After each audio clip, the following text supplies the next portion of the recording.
So how did you really make it a priority in your life? Because that's what it comes down to, making things a priority and having an interest. And you had a real inherent interest in learning the Yeah. language.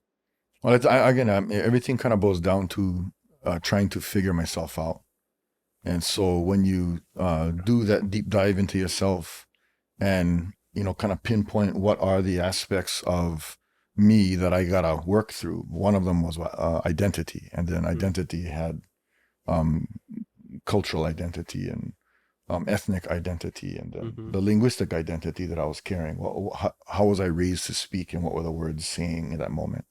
And so, yeah, I mean, Olelo actually was one of the things that when I started learning, I could feel changes taking place in me so it was kind of what I was looking for. So when you feel those changes occur, that becomes a catalyst that actually pulls you like a magnet through the process, because it's answering questions that you never knew you had. And so you're always generating new emotions and new ways of seeing the world just by learning our language, but also learning an ideology or a worldview that was stolen from us. So that's part of the richness of that moment and how Olelo and culture was actually, I didn't have a choice. It was pulling me through that I couldn't think of anything else. Yeah. Yeah. That's so interesting. And you said a keyword, stolen from us.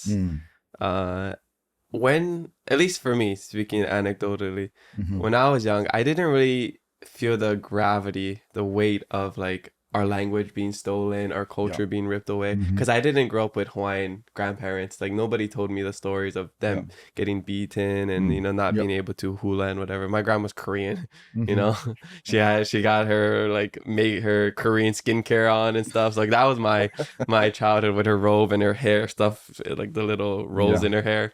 Like that was my childhood. So I wasn't, even though I had the culture in school and then through the language, I was more close to the language and the culture itself. And when I was in, like, again, going back to when I was in Hawaiian immersion school, like I didn't really care about like the stories like Umialiloa and like Punia and like all these like Hawaiian mythology stuff, because I also grew up Christian and going to New Hope, so everything else just was like in one ear out the other. And it wasn't until I became an adult and traveled the world, learned about other cultures, and I began to form my own kind of way of thinking and open my mind to other things. It wasn't until then I really gained the appreciation of what I had, and then how this trauma stuck with us as Hawaiians, regardless if I knew it or not. Because all the things that they taught me at Navajo Colonial Pu'u, it was instilled in me, whether I like it or not. The simplest thing would not stepping over somebody to take their mana, right? Certain things, I'm just like, oh, it's just, I can't not think of that because it was drilled into us. And that's the goal. That's the goal. And now